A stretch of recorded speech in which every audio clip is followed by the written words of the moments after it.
Well, an honor to be speaking with you. Your character is awesome because you've made it very different from the Gabrielle character from the French version, which I was a big fan of. How much did you study of the character that you adapted before you took on the role? Well, I mean, I wouldn't say that I really studied the French show at all, really. I think, you know, you can only really kind of play the character in front of you, you know. And so, I mean, we all adored the French show. I mean, why would you not? And I guess I didn't really ever kind of think one way or the other about where to locate it in the context of an existing person in, you know, in a different show. I think I just sort of started from who this person might be. And I guess there's a sort of faith or an understanding that that just is going to be a different spirit, its own thing. You know, a lot of the starting points, I think, in the show, you know, pay homage to the original French show.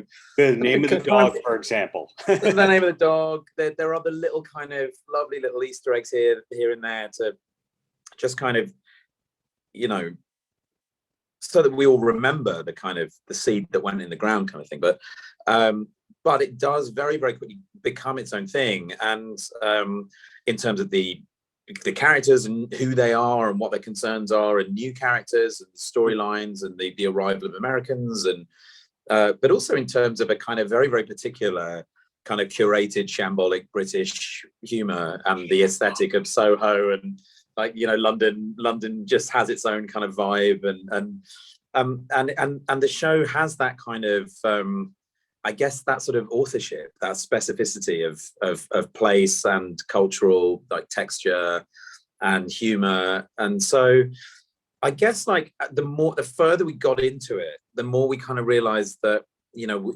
it was just becoming its own thing, and that was just important and lovely.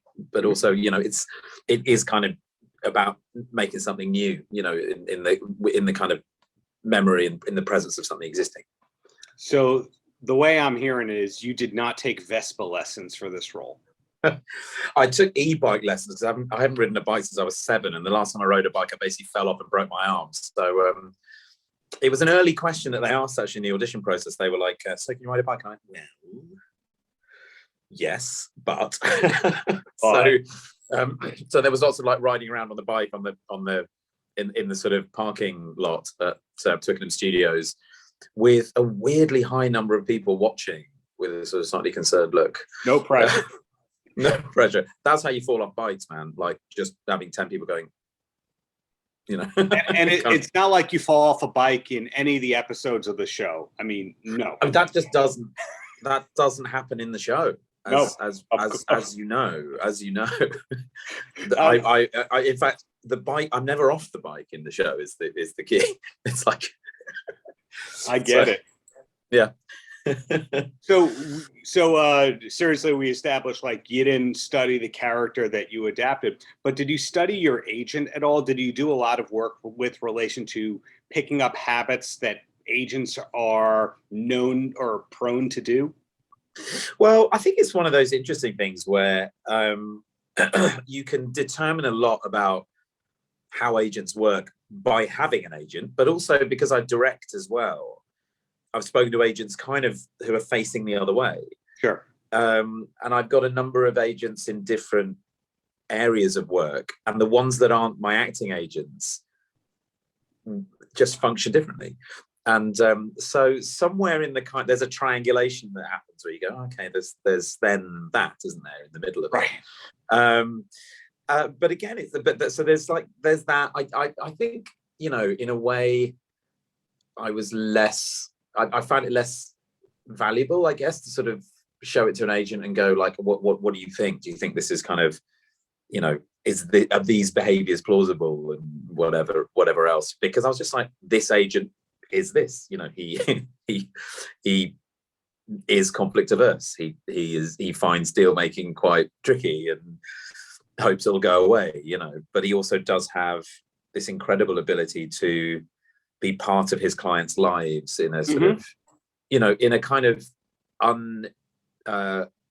intrusive way, but in a completely invested, honest, humane way. And, you know, I think there will absolutely be agents out there who will respond to that in the same way that there'll be agents who respond to Jonathan and Rebecca and go, that is absolutely how I would have done that. That's a really good bit of agenting. I'm very, very impressed. Yeah, as you're describing it, being an agent, it's part bookkeeper, it's part babysitter, it's part publicist. And by having multiple agents, I assume this is your acting agent for the UK, this is your director's agent for the UK, this is your actor for the US, that kind of a deal? Yeah, it's my state. I've got a theatre directing agent here. I've got a screen directing agent here. So, you know, it's like, yeah, there's a lot of people, but they're all working very, very different places and spaces. So, yeah, it's like, it's less of the kind of team thing, I guess, where you've got like 3 or 4 different representatives from different agencies working in the one space, which can turn into a bit of a bun fight, I think. So I'm pretty pleased that it's just sort of one phone call to one person. I'm a bear of relatively little brain, so. But to clarify, none of them said, "Don't take this role. This is going to expose us." No, they didn't say that. If anything, I think they kind of watched it and they went, you know, this is really close to the bone here. I mean, I think this is like, I think they felt seen. I think they felt like there's a certain amount of like silent toil that agents do in the kind of in the machinery of our sector, and you know, Lydia, who plays Rebecca, used the word lubrication. They're sort of like this sort of lubricant in the engine, you know. And I think they're kind of, I'm sure they're delighted to be represented, you know, to have that work out there, but for it to also be not really necessarily about like getting the deal, but it is about loving the work. Because if you just like doing deals, you do something else, you know. It's like a tough space to work in, as you say. You know, agents are part animal handler, part sort of boxing coach, part sort of disappointed parent, part kind of, you know, supporter number one. So it's a really complex job. And I think people who do it really well and really connect with it, once they start doing it, they kind of go, I can't believe this job was there, but it's perfect for me. And I'm so delighted to have found it. Well, in closing, my last question here, are you allowed to say what's next, or is it all 10% all the time? Well, hopefully it'd be 20%, but no, I think terrible pun, but no. You know, that's what happens if you talk to the British. I don't know what to tell you. So I've directed a film called Ballywalter, which is a Northern Irish independent feature film that we shot in the pandemic, which is a road movie.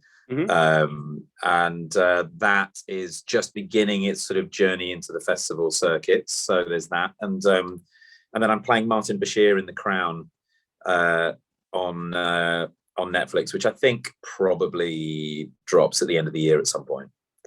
So that's all.